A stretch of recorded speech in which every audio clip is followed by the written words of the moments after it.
Attention to all SSS members, mga kondisyong kwalipikado sa SSS Sickness Benefit. Sa video na ito, pakitapos hanggang sa dulo para malaman ang buong impormasyon.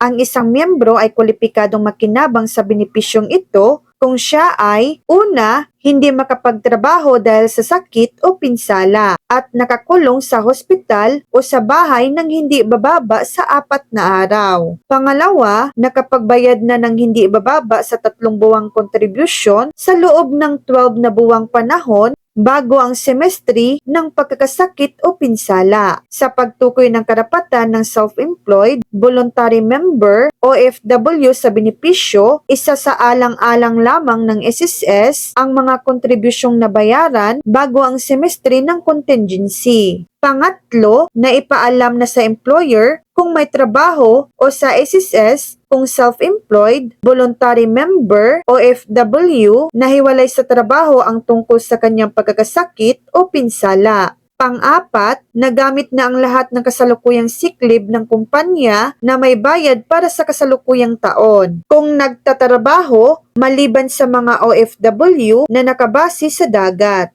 So yan lang po ang latest update.